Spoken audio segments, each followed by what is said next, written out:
Alright, what's up everybody? Welcome to another gracious day on planet Earth. I did not sleep like a wink last night. I don't know why. I just couldn't sleep. It might be because there's a solar flare or something, but yeah. It's a rest day today, so I'm just gonna get started with yoga or something, and then I'm gonna go do some work. So yeah.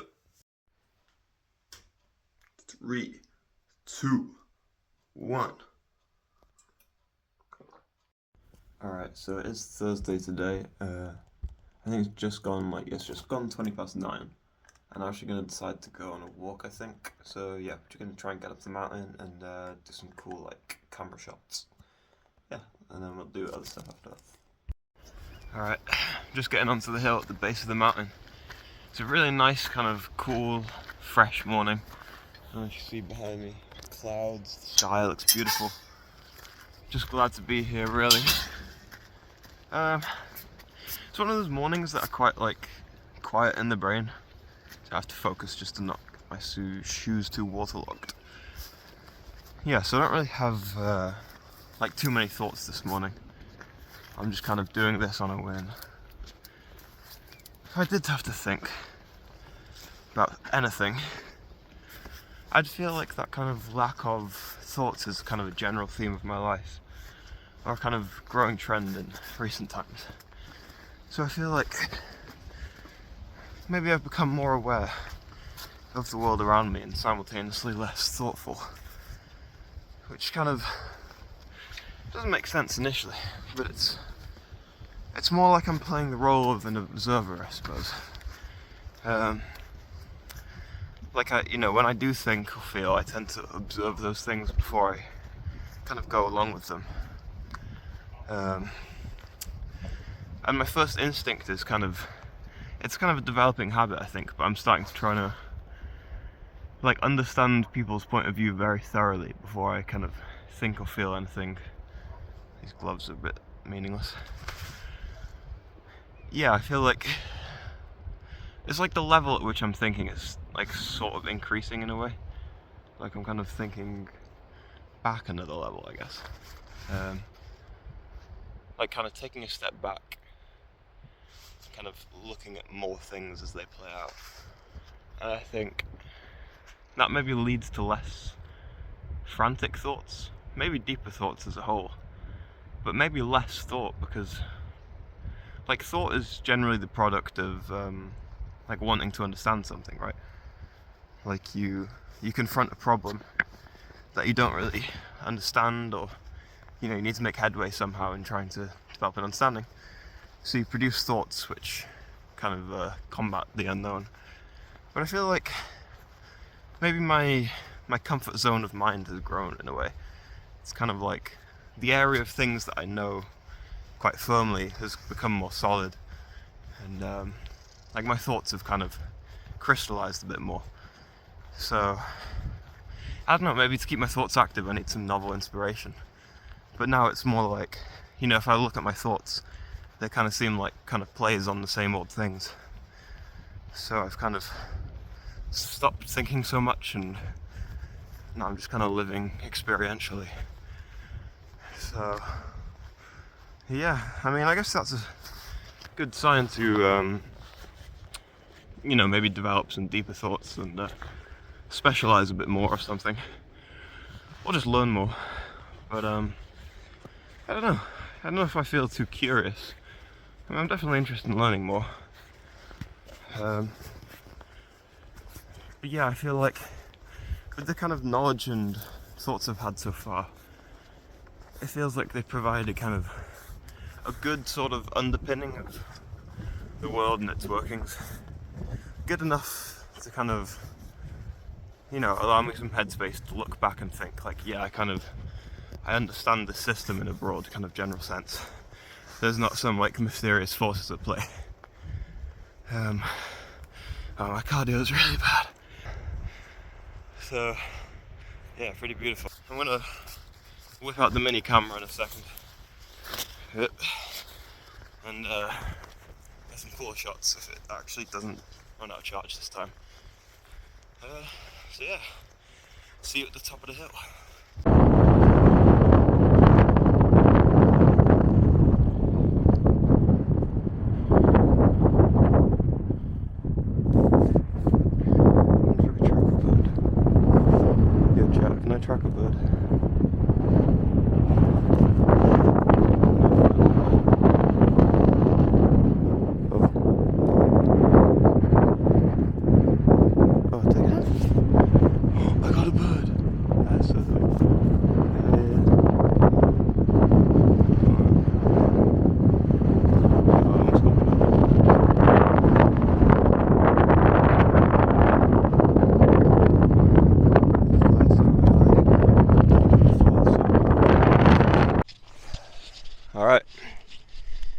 Here we are on top of the beautiful mountainscape. I need to get this thing to track my face. Hold on. Here we go. Is that me? There we go. Awesome. Alright, so I thought I'd take this kind of opportunity to kind of get better at talking to a camera, first of all, because I need to be doing a lot of that in the future. But also just like thinking a bit, you know? Doing some philosophizing, as they call it. So, yeah, where to start really? Give me a moment, I'll think up some incredible things. Alright. Okay, so I'll start with self-improvement, because I feel like that's like a big kind of topic these days, and it was for me a few years ago. So I was quite, into that whole, I don't know, it was like the self-improvement movement, they'd call it, in maybe 23, 22. I don't know why I talk about 23, 22 like I'm talking about the 90s, but yeah, so then, and everyone was getting into kind of like working out and stuff, journaling, all that kind of basic stuff everyone was doing. It was, it was a good thing generally. I feel like it had a lot of ego behind it, because it was kind of young men trying to make themselves better than other young men. So inevitably that was quite an egotistical trend.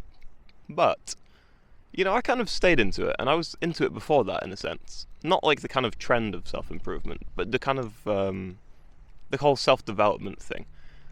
So I've always been interested in ways to kind of, become more whole, become more complete, and just try and, like, understand myself better. So, kind of self-improvement from a more holistic perspective.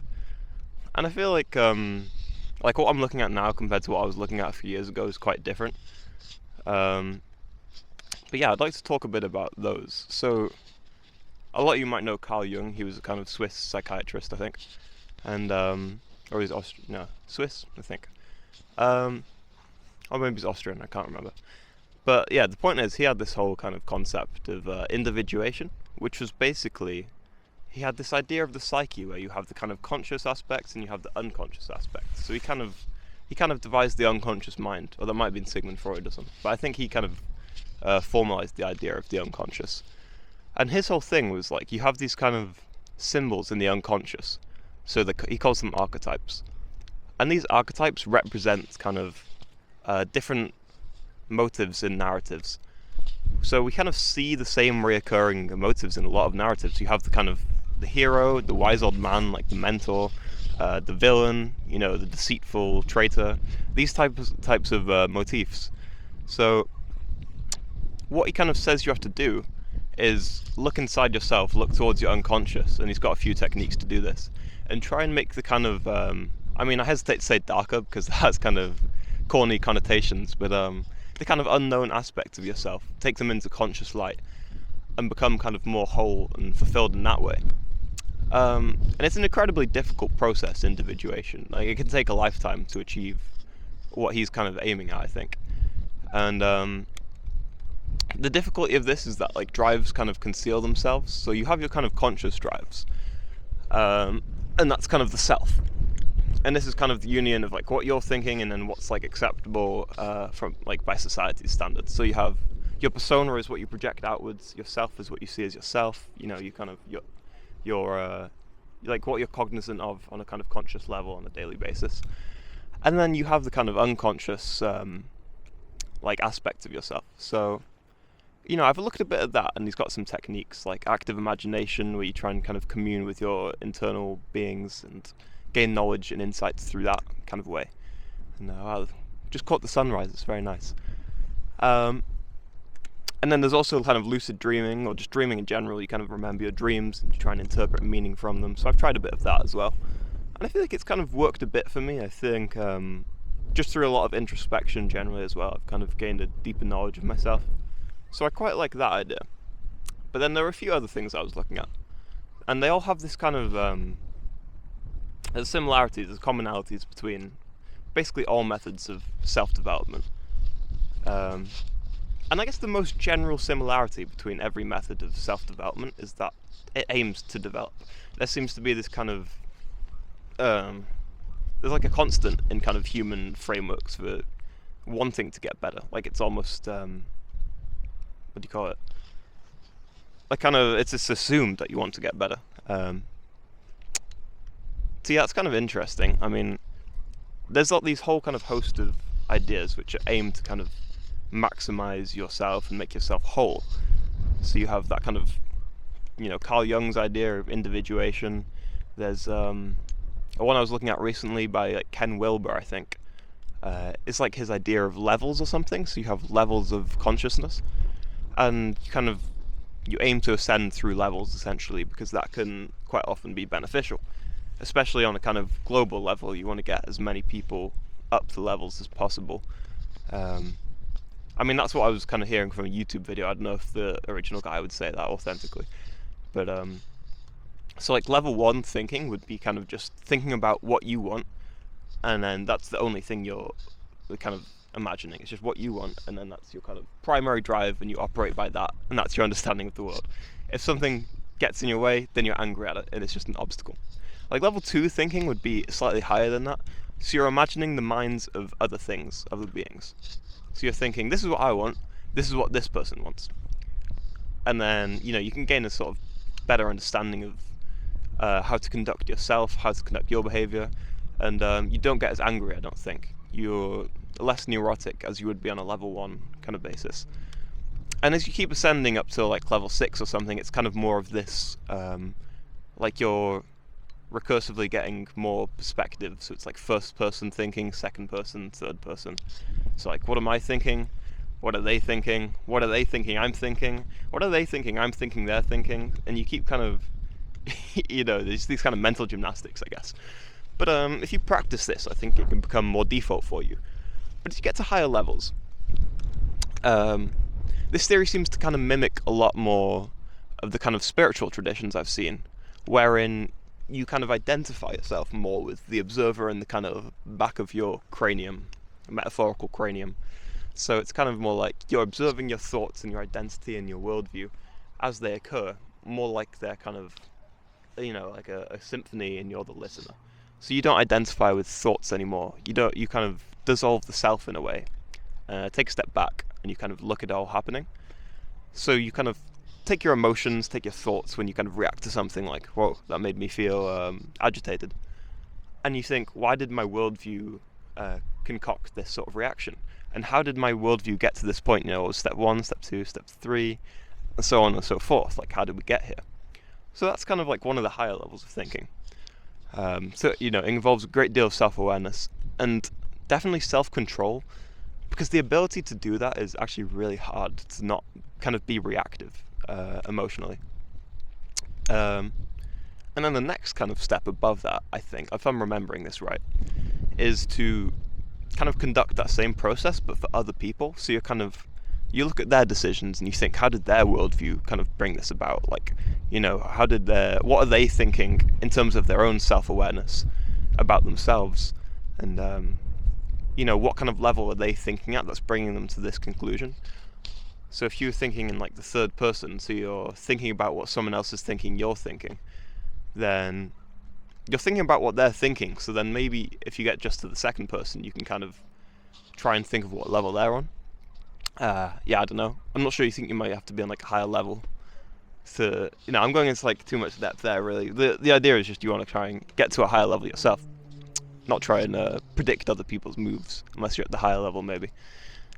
But the reason this is good, the reason you want to try and get to higher levels, is because it makes you less reactive and it makes you more understanding, which is kind of one of the key things a lot of people in the world are missing. Everyone's kind of me.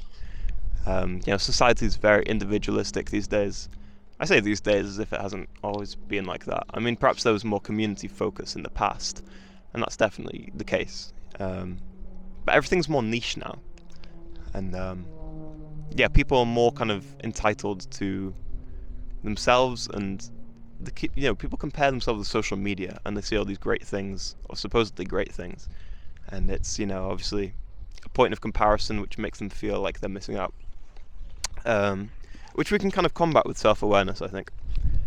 Now, okay, this brings us on to the third kind of method of development that I was looking at, which is, this is very niche, well maybe niche, I don't know. It was basically from a YouTuber. His name is like Galahad Eridanus. Some people think he's like schizophrenic. The things he comes up with are a bit crazy. I find it quite entertaining and quite interesting, so I'm quite open-minded like that. But he's got these kind of Gnostic ideas. If you don't know what Gnosticism is, Gnosticism was like It's like a old like branch of Christianity or something, where they have a slightly different idea, and that's that the Earth was made as a kind of prison by this false deity, and the kind of objective of life is to escape this prison through kind of your own mental processes, and this would be striving towards what they call gnosis, which translates to knowledge. And basically, knowledge is it's quite similar to Buddhist things, I think, almost, in that you kind of see the suffering of the world and you try and kind of use your own mind to escape that in a way. I think it's quite similar in that you try and avoid pleasure, and I know I might just be saying all this wrong. I need to kind of read up on that a bit more. But there's this striving towards this idea of knowledge that they go for.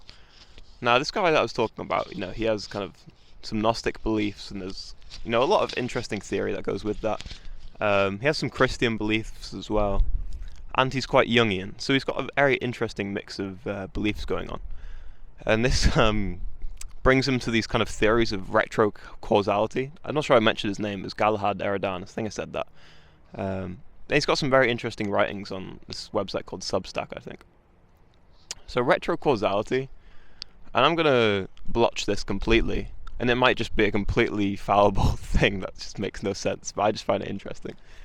So retro-causality is kind of, not the opposite, but the sort of inverse to causality, as he puts it. So causality is basically, what most materialists view our world as operating by. And that's this idea that, like, if A makes B, B makes C, it's just one thing making the other. An atom hits an atom, that hits another atom, there's a force mediating these. Everything kind of happens for a determinable reason, right? This is causality. Everything can be traced back to another reason.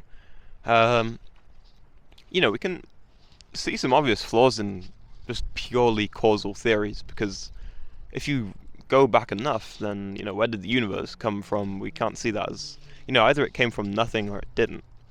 So, some stuff's got to come from nothing, which kind of, it's kind of contrary to what you'd call, what am I even talking about anymore? Causality. Working memory failure. But yeah, so retrocausality is this idea that things in the future can kind of affect things in the past, which doesn't really make an awful lot of sense to our kind of intuition. But he kind of rationalizes it using ideas of kind of synchronicity and ideas of, I'm not sure what he calls it, but kind of ways to predict the future using intuition. So synchronicity is this kind of, what do you call it? Like this idea in, I'm not sure what you really call the field of strange beliefs, but it's this idea that there's kind of meaningful coincidences in the world. And these meaningful coincidences, they don't happen by just pure chance or something, they actually mean something deeper. So it's not a materialist view, I don't think. It's like there's some kind of intrinsic meaning to the world. Some things are like supposed to happen if you do things right, I suppose. So you might like, you just get married or something, and then you're driving down the road and you see your name and your wedded's name on a number plate or something. It's just some random stuff like that, and it's just things that seem too unlikely, right? And seem to have meaning to our kind of human mind. Now, if you rationalize that using kind of just logic, you might think, humans have this innate kind of desire for pattern recognition, so we just see things that have meaning, and we filter out everything that doesn't have meaning. So, that's one way to kind of think about it. But then, another way to think about it is, there is actually kind of innate meaning to these things, and it isn't just pure coincidence. And I kind of prefer that in a way that's more interesting, and I feel like some stuff almost does defy coincidence. It can't just be kind of explained away by human pattern recognition. So the idea is that you kind of start to recognize more of these, and you undergo the Jungian process of kind of knowing yourself more wholly, so you're more aware of your being in the world. And then using this, you can kind of end up in the best possible timeline of reality or something by basically adhering as closely as possible to like the meaningful timeline or something. It's very interesting stuff, and I don't think I understand it well enough. But his idea is basically getting in tune, or getting in kind of universe as it presents meaning. So you're kind of almost tuning your brain into a radio station that shows you or plays you synchronicities as often as possible. So you kind of start to see meaningful coincidences everywhere, and these kind of aid you in your life. Now then, I've gone over kind of the 3 things I was looking at which I found interesting lately. Kind of self-development. Let's see if this is recording still. Oh yeah, my camera's gonna die, so if it does, oh well, I'll just cut the segment. Battery level. Are we gonna die? Alright, so the camera just died. I was talking about like self-development and different kind of theories relating to that. So I think now I'm just walking down from the mountain. I think I'm going to start kind of talking about the antithesis of that for a bit. So the antithesis of all these kind of intellectual self-development theories would be kind of anti-intellectual things. And I want to kind of explain that they're not entirely contradictory in their kind of anti-intellectualism. So the first kind of host of things I was explaining were kind of like frameworks that you can adhere to that have kind of applicable steps that you can use to, I don't know, progress through some metric in the framework that's seen as beneficial to do. Now, these anti-intellectual things, they're kind of more about minimization and reduction, right? So some modern kind of ideas like that include minimalism. So you kind of have as little stuff as possible, as little baggage as possible. I guess a lot of kind of environmental things, you know, environmentalism, you're quite often minimizing your behavior in order to, you know, help the climate in some way. You know, you drive less places or something. You're lowering your level of activity, basically. And then on a kind of, you know, more abstract level, you have kind of ideas of like minimizing the ego. So this is kind of one of those things that occurs through every spiritual tradition. You know, if you're trying to achieve gnosis, or you're trying to achieve like some Buddhist enlightenment, or just any form of enlightenment really, it always involves the first step being to observe yourself, identifying with the observer, and then kind of just watching your thoughts play out. So you're not kind of identifying with an ego. And through doing this, you kind of become less egotistical, because you start to rely less on your thoughts and those things for validation and meaning, and instead you kind of watch things a bit more. The observer is the observed, they say. So you start to identify with just the kind of universe itself when you just stop identifying with your thoughts. Alright, so that's kind of like a minimization of ego. But in a sense, it's still kind of a maximization of consciousness. Because what you're doing essentially is stepping back from your kind of narrow-minded worldview and convictions to certain beliefs, and even like, you know, your sense of identity. Because a sense of identity gives you stability, but it also restricts you. You know, everything in the world was placed in a framework. I look at this floor and I think, that's slippy and that's not slippy, that's a rock and that's not a rock. That's higher than that thing, that's lower than that thing. I'm making a judgment about everything I see. So what we're kind of doing through this minimization of that is kind of, because to minimize something you have to maximize something else, is maximizing this kind of state of being wherein everything's undifferentiated, and that's kind of an increase in consciousness in a sense, because you make the world smaller by categorizing things, right? So you're trying to basically, I can never remember how to open this gate. So yeah, you're still maximizing consciousness in a way that's seen as beneficial. So these kind of anti-intellectual theories, where you're trying to minimize ego and, you know, really just live in a kind of spiritual way, are actually quite similar and not at all contradictory to ideas such as those from Carl Jung, wherein you're trying to make the ego more whole by identifying unconscious aspects. Because they actually are processes that go hand in hand, and for a while I grappled with these ideas. being someone who's, I guess I'm kind of philosophically inclined, but also quite ambitious, which is quite a difficult combination to possess. But I think the way I've worked around this is being able to kind of engineer cognitive dissonance sometimes. You have to be able to do some mental gymnastics to actually function how you want to in both ways, because you can't just be a kind of contradictory person. You have to have some kind of continuity in yourself. So you have to kind of do a bit of that, but also kind of reconciling the different ideas that you have, especially when they seem contradictory. So yeah, I think I've kind of found that all this kind of development stuff, being ambitious, trying to achieve more, trying to produce more, can actually go hand in hand with my spirituality if I go about it the right way. And that's a big if, right? So it's quite difficult. It's like, so on the ambitious projects and stuff and getting yourself motivated to do stuff, it's kind of like, I don't know, how to put this really, it's like, okay, it's trying to move this massive heavy block, right? And you could do it the kind of cheap way, the cheap, quick way, which is like gather all your friends, all the people around you, and you're like, hey, we're gonna push this block together, right? We can immediately start moving it. So you all just, put your shoulders against it and you move the block. And that's kind of akin to using ego as your kind of fuel. It's immediate, it's gratifying, and it's kind of cheap. But the alternative, which is kind of in alignment with your kind of spirituality, which is what I'm aiming for, because I don't want to live a life where I'm kind of blinded and kind of move through a path like that. The alternative is getting all these people and saying, you know what, let's build an engine that's going to move this block for us, right?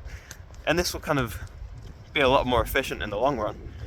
But it's going to take a while to kind of sort it out and figure everything out in the short term. So, you get your heads down, this guy's a rocket scientist, Whippy, this guy knows how to engineer stuff. Alright, so you build the schematics, you build the engine. So that's kind of what you have by working out your kind of spiritual beliefs as they align with your, your kind of more ambitious orientation in life. So what's that for me, I guess?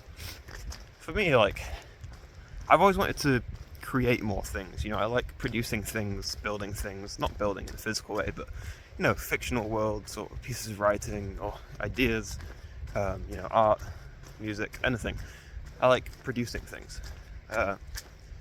Spiritually, spirituality is often seen as this kind of thing where you minimize and reduce what you're doing, your activities.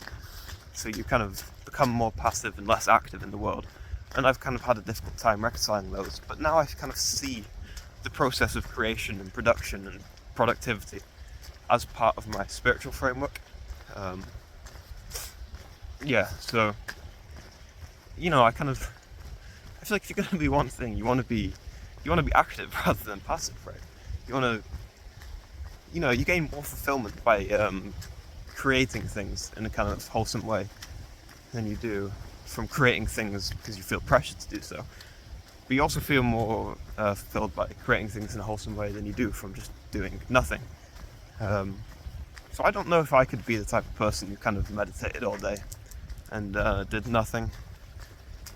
But I think you can find kind of the same meditative state in kind of anything you do. It's just kind of how you approach it. So, I'm not sure if I think it's the Tao Te Ching that says you can find the Tao in everything, the Tao in everything. And I think that's really true because it's really just your mental state. It's everything to do with your mind. The specificities of the external world really don't matter that much to the feeling you're trying to procure. So yeah, that's basically it. I might elaborate more, but I've spoken enough, I think.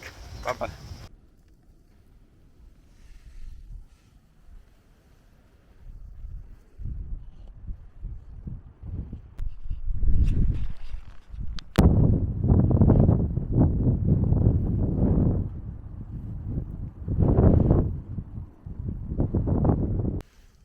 If I lose it all, trip and fall, will you wait for me?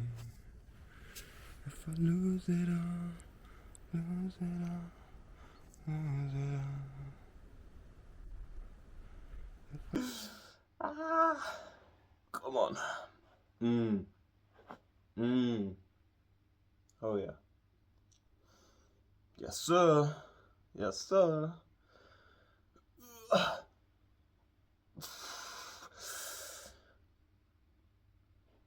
It's not 30 seconds yet.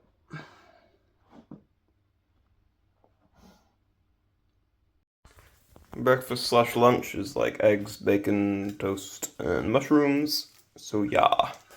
Alright, as you can see behind me, I'm currently rendering yesterday's vlog. I'm out of focus. So yeah, it's kind of like the evening now. It's like 4 p.m. I haven't really done much, to be honest. I mean, I've done some stretching, went up the mountain. I was kind of just getting distracted, making songs and stuff. Yeah, so I actually need to get some real work done. Alright, so I'm just on a little night walk, and I'm about to get started with today's brain training when I get back home. So yeah, it's going to be very tedious, but I gotta lock in. Alright gang, so we're about halfway through brain training, so I've done 20 minutes of 2 of my trainings, and I got 20 minutes more remaining. It's like somewhat syllogisms looks like, so you kind of just have to read through these. You get, I mean, I've got it set to 20 seconds, it's a bit fast. Might do like 25 or something. But yeah, you just read through these, and then you have to figure out if the conclusion's true or false. So if we just guess, I don't know. Yeah, and you kind of move up. And then, I think I showed this in the last episode, but you kind of just, you have 4 stimulus playing and you remember them. Yep, almost done for the day. Alright, and everything is done for the day now, so I can turn my computer off, go to bed, and sleep. Get some well needed rest. And it's chest day tomorrow, thank the Lord. So, yeah, I'll see you in the morning.